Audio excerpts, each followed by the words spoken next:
Tariff ಹೇರೋ ಅಧಿಕಾರ ಇಲ್ಲ, ಟ್ರಂಪ್ಗೆ America court shock, ಸುಂಕ ಹೇರಿದ್ದು ಅಕ್ರಮ ಅಂತ ಆದೇಶ. ಈಗೇನ್ ಮಾಡ್ತಾರೆ ಟ್ರಂಪ್? ನಮಸ್ಕಾರ ಸ್ನೇಹಿತರೆ, ಟ್ಯಾರಿಫ್ ವಿಚಾರದಲ್ಲಿ ಮಹತ್ವದ ಬೆಳವಣಿಗೆಯಾಗಿದೆ. ಟ್ರಂಪ್ ಟ್ಯಾರಿಫ್ ಹೇರ್ತಿರೋದು, ವಿಚಿತ್ರವಾಗಿ ವರ್ತಿಸ್ತಿರೋದು ಅಕ್ರಮ ಅಂತ ಬೇರೆ ರಾಷ್ಟ್ರಗಳು ಹೇಳೋದು ಬಿಡಿ, ಅಮೆರಿಕದ್ದೇ ಕೋರ್ಟ್ ಹೇಳಿದೆ. ಅಧ್ಯಕ್ಷರೇ, ನಿಮಗೆ ಆ ಪವರ್ ಇಲ್ಲ ಅಂತ ಅಲ್ಲಿನ ಫೆಡರಲ್ ನ್ಯಾಯಾಲಯ ಆದೇಶ ಹೊರಡಿಸಿದೆ. ಟ್ರಂಪ್ ಕಾನೂನನ್ನು ದುರ್ಬಳಕೆ ಮಾಡಿಕೊಂಡಿದ್ದಾರೆ ಅಂತ ಹೇಳಿದೆ. ಆದರೆ ಟ್ರಂಪ್ ಮಾತ್ರ ಕೋರ್ಟೇ ಸರಿ ಇಲ್ಲ, ಪಕ್ಷಪಾತ ಮಾಡ್ತಿದ್ದಾರೆ ಅಂತ ಕೋರ್ಟ್ಗೆ ಬೈದಿದ್ದಾರೆ. ಯುದ್ಧ ಶುರುವಾಗಿದೆ ಅಮೆರಿಕದ ಒಳಗೆ.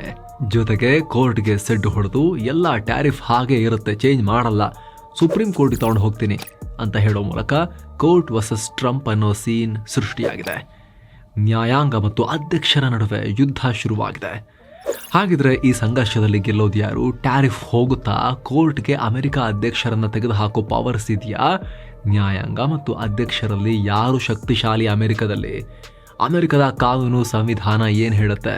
ಟ್ಯಾರಿಫ್ ಅಕ್ರಮ ಅಂತ ಕೋರ್ಟ್ ಇದನ್ನ ಕಿತ್ತು ಬಿಸಾಕಿದ್ರೆ, ಕ್ವಾಶ್ ಮಾಡಿದ್ರೆ ಟ್ರಂಪ್ ಏನ್ ಮಾಡಬಹುದು? ಎಲ್ಲವನ್ನ ಹೇಳ್ತೀವಿ. ಕಡೆ ತನಕ ಮಿಸ್ ಮಾಡಿದೆ ನೋಡಿ.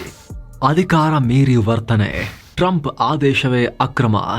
ಅಮೆರಿಕದ ಫೆಡರಲ್ ಅಪೀಲ್ಸ್ ಕೋರ್ಟ್ ಇಂಥ ಒಂದು ಸ್ಫೋಟಕ ಆದೇಶ ಹೊರಡಿಸಿದೆ. ಸೋ ಕಾಲ್ಡ್ ಲಿಬರೇಷನ್ ಡೇ ದಿನ ಟ್ರಂಪ್ ಹೇರಿದ ಬಹುತೇಕ ಟ್ಯಾರಿಫ್ ಅಕ್ರಮ, ಕಾನೂನು ಬಾಹಿರ.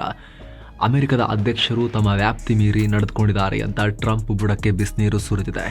ಅಂದಹಾಗೆ ಏಪ್ರಿಲ್ 2ನೇ ತಾರೀಕು ಸುಂಕ ಸಮರ ಶುರು ಮಾಡಿದ್ದ ಟ್ರಂಪ್ ತಮ್ಮ ಟ್ಯಾರಿಫ್ ಹುಚ್ಚಾಟಕ್ಕೆ ಅಮೆರಿಕದ ಒಂದು ವಿಶೇಷ ಕಾನೂನನ್ನು ಬಳಸಿಕೊಂಡಿದ್ರು. International emergency economic powers act IEEPA ಅನ್ನೋ ಕಾಯ್ದೆ ಮೂಲಕ ಟ್ಯಾರಿಫ್ ಹೇರಿದ್ರು. ಆದರೆ ಇದು ಅಕ್ರಮ ಅಂತ ಅಮೆರಿಕದ 5 ಸಣ್ಣ ಉದ್ಯಮಗಳ ಗುಂಪು ಹಾಗೂ 12 ಡೆಮೊಕ್ರೆಟಿಕ್ ಆಡಳಿತದ ರಾಜ್ಯಗಳು ಅಮೆರಿಕದ ಅಂತಾರಾಷ್ಟ್ರೀಯ ವ್ಯಾಪಾರ ನ್ಯಾಯಾಲಯಕ್ಕೆ ಅರ್ಜಿ ಸಲ್ಲಿಸಿದ್ರು. ಮೇ 28ನೇ ತಾರೀಕು ಈ ಅರ್ಜಿ ಆಲಿಸಿದ್ದ ಕೋರ್ಟ್ ಅವಾಗಲೇ ಟ್ಯಾರಿಫ್ ಅಕ್ರಮ ಅಂತ ಆದೇಶ ನೀಡಿತ್ತು. ಆದರೆ ಟ್ರಂಪ್ ಆಡಳಿತ ಈ ಆದೇಶದ ವಿರುದ್ಧ ಮತ್ತೆ ಅಮೆರಿಕದ ಅಪೀಲ್ಸ್ ಕೋರ್ಟ್ಗೆ ಮೇಲ್ಮನವಿ ಸಲ್ಲಿಸಿತ್ತು. ಈಗ ಅಪೀಲ್ಸ್ ಕೋರ್ಟ್ ಕೂಡ ಟ್ರಂಪ್ ಟ್ಯಾರಿಫ್ ಅಕ್ರಮ ಅಂತ ಕರೆದಿದೆ. ಬರೋಬ್ಬರಿ 9 ಜನರಿದ್ದ ನ್ಯಾಯಪೀಠದಲ್ಲಿ 7 ಜನ ಜಡ್ಜಸ್ ಟ್ರಂಪ್ ಟ್ಯಾರಿಫ್ ಇಲ್ಲಿಗಲ್ ಅಂತ ಹೇಳಿಬಿಟ್ಟಿದ್ದಾರೆ. ಕೇವಲ 2 ಮಾತ್ರ ಟ್ರಂಪ್ ಪರವಾಗಿ ಬ್ಯಾಟ್ ಮಾಡಿದ್ದಾರೆ. ಕಾಯ್ದೆಯಲ್ಲಿ ಟ್ಯಾರಿಫ್ ಶಬ್ದವೇ ಇಲ್ಲ. ಟ್ರಂಪ್ಗೆ ಕೋರ್ಟ್ ಮಂಗಳಾರತಿ. ಅಮೆರಿಕ ಸರ್ಕಾರದ ಅರ್ಜಿಯನ್ನು ವಿಚಾರಣೆ ಮಾಡಿದ ಕೋರ್ಟ್ IEEPA ಕಾಯ್ದೆಯಲ್ಲಿ ಟ್ಯಾರಿಫ್ ಅನ್ನೋ ಶಬ್ದನೇ ಇಲ್ಲ ಅಂತ ಹೇಳಿದೆ. IEEPA ಅನ್ನೋದು ತುರ್ತು ಸಂದರ್ಭಗಳಲ್ಲಿ ಅಮೆರಿಕದ ಅಧ್ಯಕ್ಷರಿಗೆ ವಿಶೇಷ ಅಧಿಕಾರ ಕೊಡೋ ಕಾಯ್ದೆ. ಈ ಕಾನೂನು ಪ್ರಕಾರ ವಿದೇಶಿ ಶಕ್ತಿಗಳಿಂದ ತಮ್ಮ ಆರ್ಥಿಕತೆಗೆ ಅಪಾಯ ಇದೆ ಅಂತ ಹೇಳಿ ಅಮೆರಿಕದ ಪ್ರೆಸಿಡೆಂಟ್ ಫಾರಿನ್ ಆಸೆಟ್ಸ್ ಮೇಲೆ ಕ್ರಮ ತಗೊಳ್ಳಬಹುದು, ಅಂತಾರಾಷ್ಟ್ರೀಯ ವಹಿವಾಟನ್ನು ನಿರ್ಬಂಧಿಸಬಹುದು. ಆದರೆ ಇದಕ್ಕೆ ತುರ್ತು ಪರಿಸ್ಥಿತಿ ಘೋಷಿಸೋದು ಮುಖ್ಯ ಆಗುತ್ತೆ. ಅದೇ ರೀತಿ ಸೋ ಕಾಲ್ಡ್ ಲಿಬರೇಷನ್ ಡೇ ದಿನ ಟ್ರಂಪ್ ಟ್ರೇಡ್ ಡೆಫಿಸಿಟ್ ಹೆಚ್ಚಾಗ್ತಿದೆ. ವಿದೇಶಗಳಿಂದ ಅಮೆರಿಕಗೆ ಫೆಂಟಾನಿಲ್ ಅಕ್ರಮ ನಶಾವಸ್ತು ಸಾಗಾಣಿಕೆಯಾಗ್ತಿದೆ. ಹಾಗೆ ಇಮಿಗ್ರೇಷನ್ ಜಾಸ್ತಿ ಆಗ್ತಿದೆ ಅನ್ನೋ ಕಾರಣಗಳನ್ನು ಮುಂದಿಟ್ಟು ಕುಂಟು ನೆಪಗಳನ್ನು ಕೊಟ್ಟು ಎಮರ್ಜೆನ್ಸಿ ಘೋಷಿಸಿದ್ರು. ಬಳಿಕ IEEPA ಕಾಯ್ದೆ ಬಳಸಿ 90ಕ್ಕೂ ಅಧಿಕ ರಾಷ್ಟ್ರಗಳ ಮೇಲೆ ರೆಸಿಪ್ರೋಕಲ್ ಟ್ಯಾರಿಫ್ ಹಾಕಿಬಿಟ್ರು. ಆದ್ರೀಗ ಅಮೆರಿಕದ ಅಪೀಲ್ ಕೋರ್ಟ್ ಟ್ರಂಪ್ಗೆ ಆ ಅಧಿಕಾರವೇ ಇಲ್ಲ ಅಂತ ಹೇಳಿದೆ. IEEPA ಕಾನೂನಲ್ಲಿ ಅಮೆರಿಕ ಅಧ್ಯಕ್ಷರಿಗೆ ಸಿಕ್ಕಾಪಟ್ಟೆ ಪವರ್ಸ್ ಇದೆ, ಹಲವಾರು ಕ್ರಮ ತಗೊಳ್ಳಬಹುದು. ಆದರೆ ಅದು ಯಾವುದರಲ್ಲೂ ಟ್ಯಾರಿಫ್, ಡ್ಯೂಟಿ ಅಥವಾ ತೆರಿಗೆ ಹೇರೋ ಪವರ್ಸ್ ಕೊಟ್ಟಿಲ್ಲ ಅಂತ ಹೇಳಿದೆ. ಇನ್ಫ್ಯಾಕ್ಟ್ ಈ ಕಾಯ್ದೆಯಲ್ಲಿ ಟ್ಯಾರಿಫ್ ಅನ್ನೋ ಶಬ್ದನೇ ಇಲ್ಲ. ಅಧ್ಯಕ್ಷರು ಬೇಕಾದರೆ ಸ್ಯಾಂಕ್ಷನ್ ಹಾಕಬಹುದು, ವಿದೇಶಿ ಅಥವಾ ಶತ್ರು ಆಸ್ತಿಯನ್ನು ಮುಟ್ಟುಗೋಲು ಹಾಕೊಳ್ಬಹುದು. ಆದರೆ ಟ್ಯಾರಿಫ್ ಹೇರೋ ಪವರ್ಸೇ ಇಲ್ಲ ಅಂದಿದೆ. ಜೊತೆಗೆ ಟ್ಯಾರಿಫ್ ಹೇರೋ ಅಧಿಕಾರ ಏನಿದ್ರು ಅದು ಕಾಂಗ್ರೆಸ್ಗೆ ಮಾತ್ರ, ಅಮೆರಿಕದ ಸಂಸತ್ಗೆ ಮಾತ್ರ. ಈ ರೀತಿ ಭಾರಿ ಪರಿಣಾಮ ಬೀರೋ ದೊಡ್ಡ ಆರ್ಥಿಕ ಕ್ರಮಗಳನ್ನು ಸಂಸತ್ನ ಮೂಲಕವೇ ತಗೋಬೇಕು. ಸಂಸತ್ತು ಈ ಅಧಿಕಾರವನ್ನು ಅಧ್ಯಕ್ಷರಿಗೆ ಕೊಟ್ಟಿರೋ ಹಾಗೆ ಮೇಲ್ನೋಟಕ್ಕೆ ಕಾಣಿಸ್ತಾ ಇಲ್ಲ. ಹಾಗೆ ಕಾಂಗ್ರೆಸ್ ಕೂಡ ಬೇಕಾಬಿಟ್ಟಿ ಟ್ಯಾರಿಫ್ ಹೇರಲ್ಲ. ಟ್ಯಾರಿಫ್ನ ವ್ಯಾಪ್ತಿ, ಮೌಲ್ಯ ಮತ್ತು ಅವಧಿಯನ್ನ ಸ್ಪಷ್ಟ ಶಬ್ದಗಳಲ್ಲಿ ಉಲ್ಲೇಖಿಸಬೇಕು. ಆದರೆ ಟ್ರಂಪ್ರ ಆದೇಶದಲ್ಲಿ ಅದು ಯಾವುದೂ ಆಗಿಲ್ಲ. ಹೀಗಾಗಿ ಅಮೆರಿಕ ಅಧ್ಯಕ್ಷರ ಟ್ಯಾರಿಫ್ ಆದೇಶ ಅಕ್ರಮ ಮತ್ತು ಕಾನೂನು ಬಾಹಿರ ಅಂತ ಕೋರ್ಟ್ ಮಹತ್ವದ ತೀರ್ಪನ್ನು ಕೊಟ್ಟಿದೆ. ಅಮೆರಿಕದ ಅಂತಾರಾಷ್ಟ್ರೀಯ ವ್ಯಾಪಾರ ನ್ಯಾಯಾಲಯದ ತೀರ್ಪನ್ನು ಎತ್ತಿ ಹಿಡಿದಿದೆ. ಈ ಮೂಲಕ ತಮ್ಮದೇ ದೇಶದಲ್ಲಿ ಟ್ರಂಪ್ಗೆ ಭಾರಿ ಮುಖ ಭಂಗ ಆಗಿದೆ.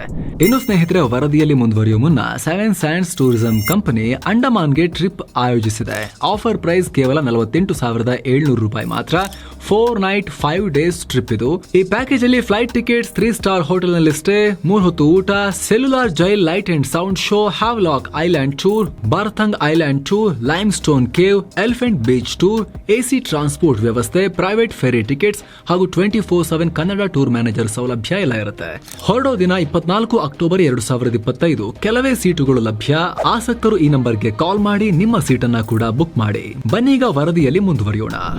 ಆದರೆ ಸ್ನೇಹಿತರೆ, ಕೋರ್ಟ್ ಇಲ್ಲಿ ಟ್ಯಾರಿಫ್ನ ತಡೆ ಹಿಡಿದಿಲ್ಲ. ಸುಪ್ರೀಂ ಕೋರ್ಟ್ಗೆ ಅಪೀಲ್ ಹೋಗೋಕೆ ಟ್ರಂಪ್ಗೆ ಅವಕಾಶ ಕೊಟ್ಟಿದೆ. ಅಕ್ಟೋಬರ್ 14ರಿಂದ ಈ ತೀರ್ಪು ಜಾರಿ ಆಗುತ್ತೆ ಅಂತ ಹೇಳಿದೆ. ಜೊತೆಗೆ ಅಲ್ಯೂಮಿನಿಯಂ, ಸ್ಟೀಲ್ ಮತ್ತು ಆಟೋಮೊಬೈಲ್ ಬಿಡಿ ಭಾಗಗಳಿಗೆ ಬೇರೆ ಇನ್ನೊಂದು ಕಾನೂನಿನ ಮೂಲಕ ಟ್ಯಾರಿಫ್ ಹೇರಲಾಗಿತ್ತು. ಅದನ್ನ ಕೂಡ ಕೋರ್ಟ್ ಟಚ್ ಮಾಡಕ್ ಹೋಗಿಲ್ಲ. ಆದರೆ ಟ್ಯಾರಿಫ್ ಹೇರಿದ ಕ್ರಮವೇ ಕಾನೂನು ಬಾಹಿರ ಅಂತ ಕರೆದಿರೋದು ಟ್ರಂಪ್ ಪ್ರತಿಷ್ಠೆಗೆ ದೊಡ್ಡ ಪೆಟ್ಟು ಕೊಟ್ಟಿದೆ. ಸುಪ್ರೀಂ ಕೋರ್ಟಿಗೆ ಟ್ರಂಪ್ ಓಡಿಲ್ಲ ಅಂದ್ರೆ ಟ್ಯಾರಿಫ್ ಎಲ್ಲ ಬಿದ್ದೋಗ್ಬಿಡುತ್ತೆ ಅವ್ರದ್ದು. ಸುಪ್ರೀಂ ಕೋರ್ಟಿಗೆ ಹೋದ್ಮೇಲೂ ಕೂಡ ಕೋರ್ಟ್ ಅಲ್ಲಿ ಏನ್ ಹೇಳುತ್ತೆ ಸುಪ್ರೀಂ ಕೋರ್ಟ್, ಅದು ಕೂಡ ಈಗ ಬಹಳ ಕುತೂಹಲ ಇದೆ. ಏನೂ ಆಗಿಲ್ಲ, ಕೋರ್ಟೇ ಪಕ್ಷಪಾತಿ. ಅಪೀಲ್ಸ್ ಕೋರ್ಟ್ ಮಂಗಳಾರತಿ ಮಾಡ್ತಿದ್ದ ಹಾಗೆ ಟ್ರಂಪ್ ಎಂದಿನಂತೆ ತಮ್ಮ ಟ್ರೂತ್ ಸೋಷಿಯಲ್ ಅಕೌಂಟ್ನಲ್ಲಿ ಟ್ಯಾರಿಫ್ನ ಸಮರ್ಥನೆ ಮಾಡ್ಕೊಂಡಿದ್ದಾರೆ. ಎಲ್ಲ ಟ್ಯಾರಿಫ್ಗಳು ಈಗಲೂ ಜಾರಿಯಲ್ಲಿವೆ ಅಂತ ಕ್ಯಾಪಿಟಲ್ ಅಕ್ಷರಗಳಲ್ಲಿ ಬರ್ಕೊಂಡಿದ್ದಾರೆ. ಅತ್ಯಂತ ಪಕ್ಷಪಾತಿ ಅಪೀಲ್ ಕೋರ್ಟ್ ಒಂದು ತಪ್ಪಾಗಿ ಟ್ಯಾರಿಫ್ನ ತೆಗಿಬೇಕು ಅಂತ ತೀರ್ಪು ಕೊಟ್ಟುಬಿಟ್ಟಿದೆ. ಅವ್ರಿಗೆ ಗೊತ್ತಿದೆ ಕೊನೆಗೆ ನಾವೇ ಗೆಲ್ಲೋದು, ಅಂದರೆ ಅಮೆರಿಕನೇ ಗೆಲ್ಲೋದು, ಅಂದರೆ ಅಮೆರಿಕ ಗೆದ್ರೆ ನಾವು ಗೆಲ್ಲೋದು ಅಮೆರಿಕ ಗೆಲ್ಲೋದು ಅಂತ ಟ್ರಂಪ್ ಲೆಕ್ಕಾಚಾರ. ಕೋರ್ಟ್ ವಿರುದ್ಧನೇ ಈ ರೀತಿ ಪ್ರತಿದಾಳಿ ಮಾಡಿದ್ದಾರೆ ಟ್ರಂಪ್. ಟ್ಯಾರಿಫ್ ಹೊರಟು ಹೋದ್ರೆ ನಮ್ಮ ದೇಶಕ್ಕೆ ದೊಡ್ಡ ವಿಪತ್ತಾಗತ್ತೆ, ಆರ್ಥಿಕವಾಗಿ ವೀಕ್ ಆಗ್ತೀವಿ, ಹಾಗೆ ಹೀಗೆ ಅಂತ ಹೇಳೋ ಮೂಲಕ ಮತ್ತೆ ಆರ್ಥಿಕ ದೇಶಭಕ್ತಿಯ ಗುರಾಣಿ ಹಿಡ್ಕೊಂಡು ಕಾಪಾಡ್ಕೊಳ್ಳೋಕೆ ನೋಡಿದಾರೆ ತಮ್ಮನ್ನು ತಾವು. ಮುಂದುವರೆದು ಯಾರೇನೇ ಮಾಡಿದ್ರು ಅಮೆರಿಕ ಅನ್ಯ ರಾಷ್ಟ್ರಗಳ ಅನ್ಯಾಯದ ಟ್ಯಾರಿಫ್ನ ಸಹಿಸಲ್ಲ. ಅವರು ಸ್ನೇಹಿತರೇ ಆಗಲಿ ಶತ್ರುಗಳೇ ಆಗಲಿ ನಾವು ಸಹಿಸಲ್ಲ ಅಂತ ಹೇಳಿದ್ದಾರೆ. ಅಲ್ಲದೆ ಈ ಆದೇಶ ಅಮೆರಿಕವನ್ನು ನಾಶ ಮಾಡುತ್ತೆ. ಹೀಗಾಗಿ ನಾವು ಈ ತೀರ್ಪು ನಿಂತ್ಕೊಳ್ಳೋಕೆ ಬಿಡಲ್ಲ. ಸುಪ್ರೀಂ ಕೋರ್ಟಲ್ಲಿ ಇದನ್ನು ಫೈಟ್ ಮಾಡಿ ತೀರ್ಪನ್ನು ಬದಲಾಯಿಸಿ ಅಮೆರಿಕವನ್ನು ಮತ್ತೆ ಶ್ರೀಮಂತ ರಾಷ್ಟ್ರ ಮಾಡ್ತೀವಿ ಅಂತ ಎಂದಿನಂತೆ ತಾಳ ಮೇಳ ಇಲ್ಲದೆ ಗೀಚಿದ್ದಾರೆ. ಹಾಗಿದ್ರೆ ಮುಂದೇನು ಸ್ನೇಹಿತರಲ್ಲಿ, ನೆಕ್ಸ್ಟ್ ಏನು ಅಂತ ಹೇಳೋದಕ್ಕೆ ಜಾಸ್ತಿ ಕುತೂಹಲ ಉಳಿದಿಲ್ಲ. ಕೋರ್ಟ್ ಮತ್ತು ಟ್ರಂಪ್ ಇಬ್ಬರು ಕೂಡ ಮುಂದೇನಾಗುತ್ತೆ ಅನ್ನೋದರ ಸುಳಿವನ್ನು ಕೊಟ್ಟಿದ್ದಾರೆ. ಅಂತಿಮವಾಗಿ ಟ್ಯಾರಿಫ್ ಅಮೆರಿಕದ ಸುಪ್ರೀಂ ಕೋರ್ಟ್ನಲ್ಲಿ ಡಿಸೈಡ್ ಆಗಬೇಕು. ಶೀಘ್ರದಲ್ಲಿ ಟ್ರಂಪ್ ಆಡಳಿತ ಅಪೀಲ್ಸ್ ಕೋರ್ಟ್ ಆದೇಶದ ವಿರುದ್ಧ ಸುಪ್ರೀಂ ಕೋರ್ಟಲ್ಲಿ ಮೇಲ್ಮನವಿ ಸಲ್ಲಿಸುತ್ತೆ. ಕೇವಲ ಇದೊಂದೇ ಕೇಸಲ್ಲ, ಟ್ರಂಪ್ರ ಟ್ಯಾರಿಫ್ ವಿರುದ್ಧ ಅಮೆರಿಕದ ಬೇರೆ ಬೇರೆ ರಾಜ್ಯಗಳಲ್ಲಿ ಸುಮಾರು 8 ಪ್ರಕರಣಗಳು ನಡೀತಾ ಇವೆ. ಒಂದು ಕೇಸಲ್ಲಂತೂ ಖುದ್ದು ಕ್ಯಾಲಿಫೋರ್ನಿಯಾ ರಾಜ್ಯ ಸರ್ಕಾರವೇ ಕೇಂದ್ರ ಸರ್ಕಾರದ ವಿರುದ್ಧ ಕೇಸ್ ಹಾಕಿದೆ, ಅಥವಾ ಫೆಡರಲ್ ಸರ್ಕಾರದ ವಿರುದ್ಧ, ಟ್ರಂಪ್ ಅಡ್ಮಿನಿಸ್ಟ್ರೇಷನ್ ವಿರುದ್ಧ ಕೇಸ್ ಹಾಕಿದೆ. ಈಗ ಆ ಎಲ್ಲ ಕೇಸನ್ನು ಒಟ್ಟುಗೂಡಿಸಿ ಅಮೆರಿಕದ ಸುಪ್ರೀಂ ಕೋರ್ಟ್ ವಿಚಾರಣೆ ಮಾಡುತ್ತೆ. ಆದರೆ ಸೋ ಕಾಲ್ಡ್ ಓಲ್ಡೆಸ್ಟ್ ಡೆಮೋಕ್ರಸಿ ಅಮೆರಿಕದ ದುರಂತ ಅಂದರೆ ಅಲ್ಲಿನ ಕೋರ್ಟ್ಗಳು ಕೂಡ ಪಕ್ಷಪಾತಿ, ಪೊಲಿಟಿಕಲ್ ಕೋರ್ಟ್ಗಳು. ಅಮೆರಿಕದ ಸುಪ್ರೀಂ ಕೋರ್ಟ್ ಅಂತೂ ಈಗ ಟ್ರಂಪ್ರ ಕೈಗೊಂಬೆ. ಅಲ್ಲಿಗ ರಿಪಬ್ಲಿಕನ್ ಜಡ್ಜ್ಗಳ ಮೆಜಾರಿಟಿ ಇದೆ. ಜಡ್ಜ್ಗಳು ಕೂಡ ರಿಪಬ್ಲಿಕನ್ ಜಡ್ಜ್, ಡೆಮೊಕ್ರಾಟಿಕ್ ಜಡ್ಜ್ ಅಂತ ಡಿವೈಡ್ ಆಗಿರ್ತಾರೆ. ಒಟ್ಟು 9 ನ್ಯಾಯಾಧೀಶರಲ್ಲಿ 6 ಜನ ಟ್ರಂಪ್ ಅಥವಾ ರಿಪಬ್ಲಿಕನ್ ಅಧ್ಯಕ್ಷರ ಟೈಮ್ನಲ್ಲಿ ನೇಮಕ ಆದವರು. ಟ್ರಂಪ್ ಅಧಿಕಾರಕ್ಕೆ ಬರೋಕ್ಕೂ ಮೊದಲೇ ಸುಪ್ರೀಂ ಕೋರ್ಟ್ ಅವರ ಬಾಲ ಹಿಡಿದಿತ್ತು. ಕಳೆದ ವರ್ಷ ಟ್ರಂಪ್ ವಿರುದ್ಧ ಗಂಭೀರ ಆರೋಪಗಳಿದ್ರು. ಅವ್ರ ಮೇಲೆ ಕಾನೂನು ಕ್ರಮ ಕೈಗೊಳ್ಳೋ ಹಾಗಿಲ್ಲ. ಮಾಜಿ ಅಧ್ಯಕ್ಷರಿಗೆ, ಅಂದರೆ ಆಗ ಮಾಜಿ, ಇಮ್ಯುನಿಟಿ ಇದೆ ಅವರಿಗೆ ಅಂತ ಹೇಳಿ ತೀರ್ಪು ಕೊಟ್ಟಿದ್ರು. ಅಧ್ಯಕ್ಷರಾದ್ಮೇಲೆ ಸುಮಾರು 15 ಪ್ರಕರಣಗಳಲ್ಲಿ ಟ್ರಂಪ್ ವಿರುದ್ಧ ಕೆಳಹಂತದ ತೀರ್ಪುಗಳು ಅಥವಾ ಕೆಳಹಂತದ ಕೋರ್ಟ್ಗಳು ಕೊಟ್ಟಿದ್ದ ತೀರ್ಪುಗಳು, ಅವುಗಳಿಂದ ರಕ್ಷಣೆ ಕೊಟ್ಟಿದ್ದಾರೆ ಸುಪ್ರೀಂ ಕೋರ್ಟ್ನವರು. ಹೀಗಾಗಿ ಈ ಪ್ರಕರಣದಲ್ಲಿ ಅಮೆರಿಕದ ಸುಪ್ರೀಂ ಕೋರ್ಟ್ ಏನು ಮಾಡಬಹುದು ಅನ್ನೋದನ್ನು ನಾವಿಲ್ಲಿ ಊಹಿಸಬಹುದು. ಆದರೆ ಇತ್ತೀಚೆಗೆ ಈ ರೀತಿ ಹಳೆ ಕಾನೂನುಗಳನ್ನು ದುರ್ಬಳಕೆ ಮಾಡಿಕೊಂಡಾಗ ಸ್ವಲ್ಪ ಪ್ರತಿರೋಧವನ್ನು ಸುಪ್ರೀಂ ಕೋರ್ಟ್ ತೋರಿಸಿರೋ ಎಕ್ಸಾಂಪಲ್ ಇದೆ. ಹೀಗಾಗಿ ಆ ನೆಲೆಗಟ್ಟಿನಲ್ಲಿ ನೋಡಿ ಟ್ಯಾರಿಫ್ನ ವಿರೋಧಿಸಬಹುದಾ ಅನ್ನೋ ಸಣ್ಣ ನಿರೀಕ್ಷೆ ಇದೆ. ಆದರೆ ಹಾಗೇನಾದರೂ ಆದರೆ ಟ್ರಂಪ್ ಆಡಳಿತಕ್ಕೆ ದೊಡ್ಡ ಮುಖಭಂಗ. ಇದನ್ನು ಖುದ್ದು ಅಮೆರಿಕದ ಸಚಿವರು ಅಪೀಲ್ಸ್ ಕೋರ್ಟ್ ನೀಡಿದ ಹೇಳಿಕೆಯಲ್ಲಿ ಉಲ್ಲೇಖ ಮಾಡಿದ್ದಾರೆ. ನೀವು ಟ್ಯಾರಿಫ್ ವಿರುದ್ಧ ತೀರ್ಪನ್ನು ಕೊಡಬಾರ್ದು, ಹಾಗೇನಾದರೂ ಮಾಡಿದ್ರೆ ಅಂತಾರಾಷ್ಟ್ರೀಯವಾಗಿ ಅಮೆರಿಕಾಗೆ ಬಹುದೊಡ್ಡ ಅಪಮಾನ ಆಗುತ್ತೆ, ನಮ್ಮ ಟ್ರೇಡ್ ನೆಗೋಸಿಯೇಷನ್ ಪ್ರಯತ್ನಗಳೆಲ್ಲ ವಿಫಲ ಆಗುತ್ತೆ ಅಂತ ಹೇಳ್ಕೊಂಡಿದ್ದಾರೆ. ಆದರೆ ಆ ರೀತಿ ಆಗೋ ಚಾನ್ಸಸ್ ತುಂಬ ಕಮ್ಮಿ. ಒಂದು ವೇಳೆ ಈ ರೀತಿ ತದ್ವಿರುದ್ಧ ತೀರ್ಪು ಬಂದರೂ ಕೂಡ ಅದಕ್ಕೆ ಟ್ರಂಪ್ ಆಡಳಿತ ಪ್ಲಾನ್ ಬಿ ರೆಡಿ ಮಾಡಿಟ್ಕೊಂಡಿದ್ದಾರೆ. ಹೀಗಾಗಿ ಸದ್ಯಕ್ಕೆ ಟ್ಯಾರಿಫ್ ಹೋಗೋ ಲಕ್ಷಣಗಳೆಲ್ಲೂ ಕಾಣಿಸ್ತಾ ಇಲ್ಲ. ಭಾರತ ಸೇರಿದ ಹಾಗೆ ಜಗತ್ತು ಅಮೆರಿಕ ಹೊರತಾಗಿ ಬದುಕೋದನ್ನು ಕಲ್ತ್ಕೊಳ್ಬೇಕು ಅಷ್ಟೇ, ಅಥವಾ ಅಮೆರಿಕದಲ್ಲಿ ಟ್ರಂಪ್ ಲೀಡರ್ಶಿಪ್ ತೊಲಗುವ ತನಕ ಕೂಡ ಸಹಿಸ್ಕೋಬೇಕು ಅಷ್ಟೇ. ನಿಮ್ಗೆ ಏನನ್ಸುತ್ತೆ ಕಾಮೆಂಟ್ ಮಾಡಿ ತಿಳಿಸಿ. ಮತ್ತೆ ಭೇಟಿ ಆಗ್ತಿರೋಣ. ನಮಸ್ತೆ.